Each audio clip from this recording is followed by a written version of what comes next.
ayahe, ayayere, uyo, uko, kuno, apo, pano, mamuona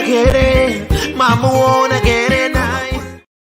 Right, 8 November 2021, and today I'm joined by Mr. Tinashe Jonas, my usual guest on Mondays. How are you, sir?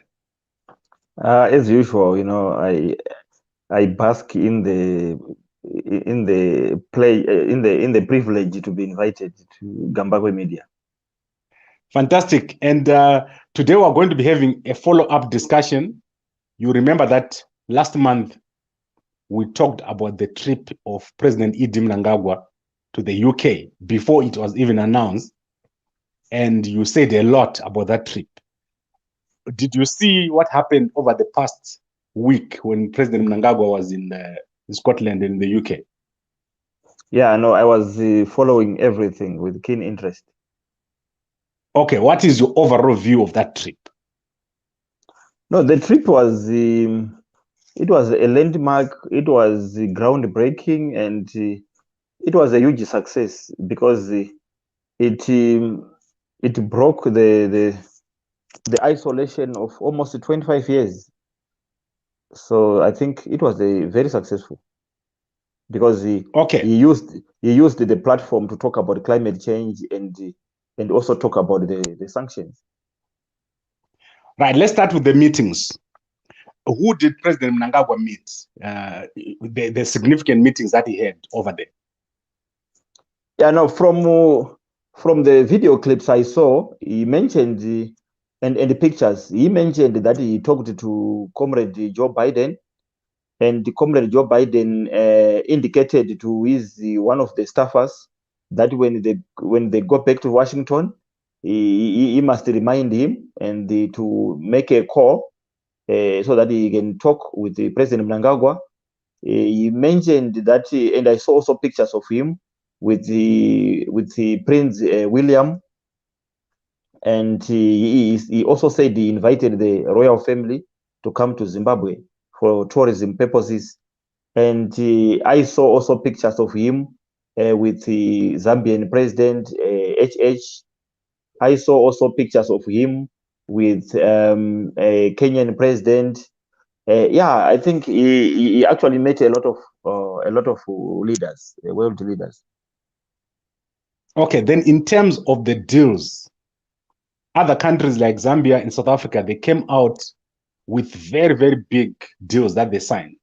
What was Zimbabwe doing, or what did President Mnangagwa manage to achieve in terms of climate-related deals? All right. What can I say? The whole trip was it was more of, to me, it was more of engagement and re-engagement, because we should remember that Zimbabwe, the West, which is US in particular, and her friends, which is Europe, they are very hostile towards Zimbabwe. So the success of the trip was that invitation, Zimbabwe to be on the podium, Zimbabwe to be in the audience, Zimbabwe to be among the almost 120 leaders who were there. That's the significance. South Africa is always a favorite child because it's still in the white dominance, white monopoly capital. If you want to be the favorite child, be under white monopoly capital, be under white people. Okay, let's then go to an important issue that you raised last month, the meeting between President Mnangagwa and Zimbabweans in the UK. I did not see that meeting happening. What happened there? Okay, without much detail, but I was told that there was an investment meeting that I saw the finance minister, Comrade Mtulingube, in attendance. I was told that the president was to address it. But live streaming. but I'm not sure about it. But yeah, I think I just guess that maybe the security. There were so many, presidents, head of states in the country, and I think I was told by some friends that there was a strict security protocol. They had some routes to follow, and yeah, for security purposes, they were not much allowed to go to wander about around town. Okay, I was very happy to see. I saw a presentation by Zida that they did during that time. There were also a lot of Zimbabweans who accompanied President Mnangagwa. Do you think overall that Zimbabwe did a good job at this conference, or they had a lot to learn? Yeah, no, I think it's both. As a developing country, we always get an opportunity to learn, and also we did good because there was a lot of Zimbabweans who came in solidarity with the country, with the president, including I was impressed by our world champion, Derek Chisora, who came to the, I think, investment conference. Okay, now let's go to a sad situation that I saw among some Zimbabweans who are in the UK, including Chief Ndiweni. Did you see that? Chief Ndiweni, I'm now, Chief Ndiweni is a proof that being fluent in English and just acquiring diplomas or degrees, it's not a sign of wisdom. I think him being emotionally supporting Nelson Chamisa, I think he had hopes. I guess he has got ambitions to maybe to be president of Chiefs in Zimbabwe. If Chamisa if then Chamisa maybe become a president of the country, of which a reality that will never happen. I feel sorry for him. He's dethroned as a chief. He's clueless. He's just bitter, and he's building nothing, and he's doing nothing. I feel sorry for him.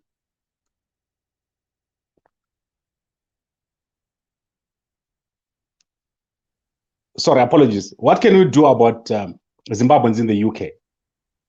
Because it seems like there's a group that only does demonstrations. What can we do to, because these guys are tarnishing the image of Zimbabweans. They don't understand what they do to our image as a country when they go out there during such a conference and they do, like, they're walking around with those placards. I don't think that looks good. It's not a good picture. Is there nothing that our government and our embassy in the UK can do to address this situation or to engage with them?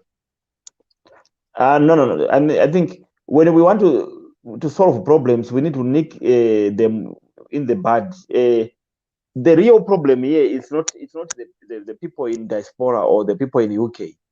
They are a symptom of bad, toxic, and terroristic opposition politics in Zimbabwe. Their leader, Nelson Chamisa, is teaching them, and the ideology of Jecha, the ideology of Sunga 1, Sunga doesn't. That's exactly that. Tarnish Zimbabwe, be anti-Zimbabwe, and be anti-president, be anti-government. That's typical Jecha politics. The patriotic bill, wherever it is, gathering dust, it must come to be signed into law. The patriotic bill must have those clauses that stop that nonsense.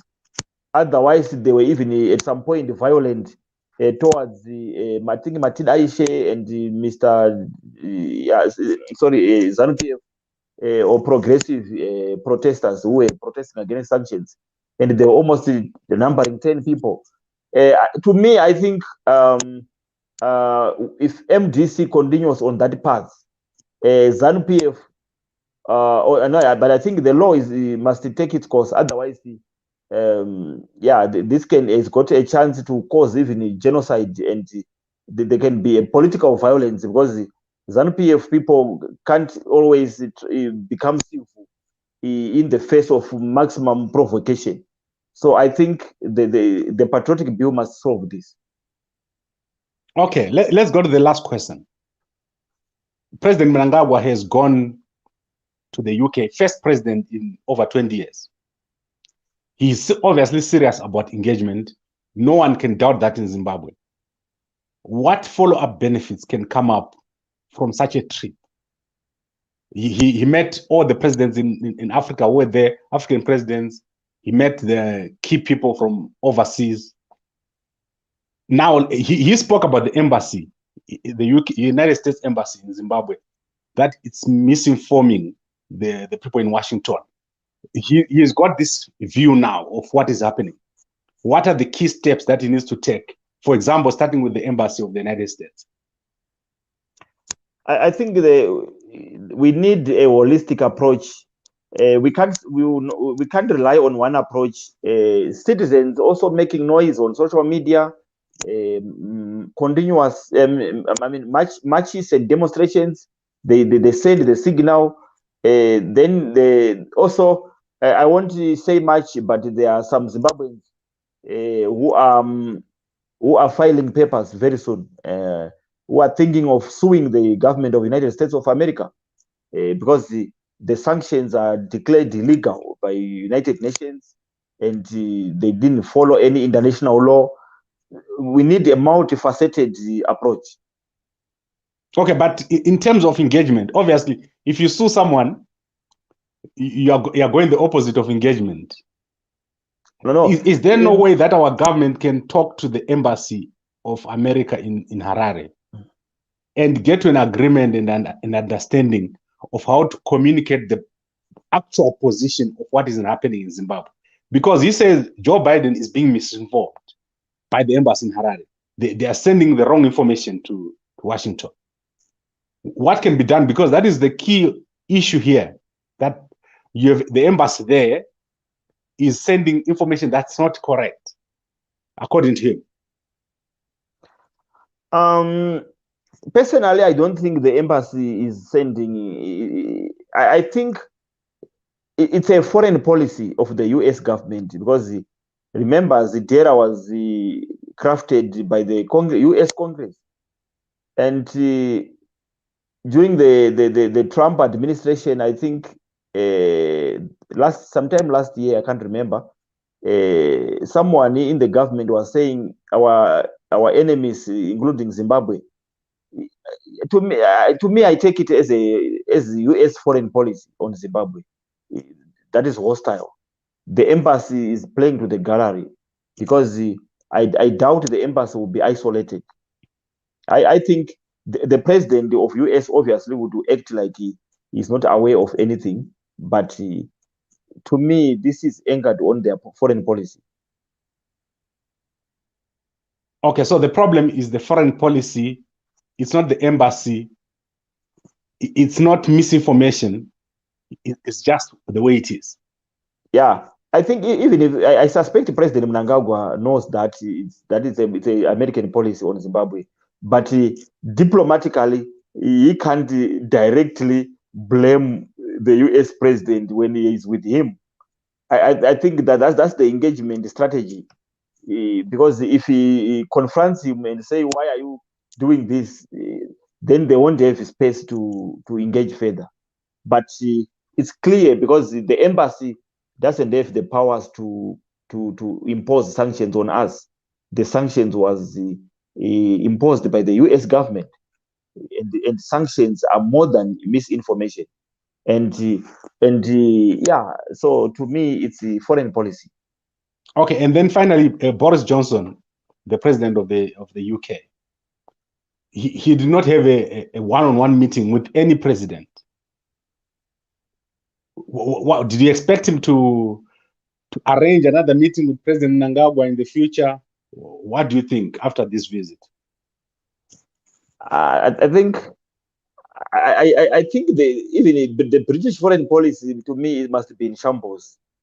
Brexit, I think it's clear indication that their foreign policy now that they are out of I mean they are out of the European Union. I think they are desperate now to sign trade deals and whatever it is. I think this is a good time to engage him and this country, because now outside of the comfort of Europe, they need to create markets and good deals for their country. All right, thank you very much, Mr. Tinashe Jonas. Today we're keeping it very, very short. Is there anything else you want to say before we close? Yeah, I just want to say, from the opposite, I mean, on the side of opposition politicians, I think they need to be in order. They need to behave, because no one is afraid of engaging in direct confrontations or even fight, even violence. Progressive citizens, we are not afraid of violence. We're not afraid to defend the country at any cost, whether that will include insults or physical fights or even weapons. Because the opposition right now, especially Chamisa political party, is out of order, and we don't want to put them in order through violence. So Chamisa must behave. Right. Thank you very much, Mr. Tinashe Jonas. And I think let us come back next week and deal with other topics. I was really excited to see Zimbabwe finally back on an international stage with our president. And as I said, quite disappointed with the guys in the UK. I think the guys in the UK, they make us look like a country without order, especially the guys who demonstrate for no reason.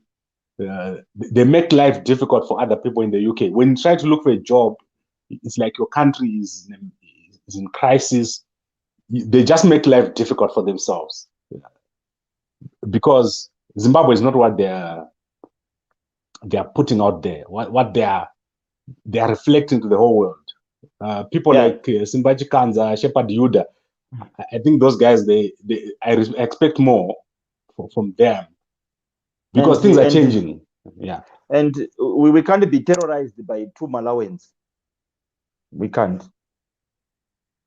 Is Shepherd Yuda and Simbachi Kanza Malawians? They are from Malawi. Yeah, they're from Malawi. So I didn't know. They're Malawians, and they won't deny that. Okay. No, it's cool. I really enjoyed talking to you today. Let us come back again next week and cover other topics. Thank you very much, Mr. Tinashe Jonas. Thank you so much. Uyo, uko, kuno, abo, ano, mamuona kere nai. Anovura meso, anovura nzeve, anokaya marigi.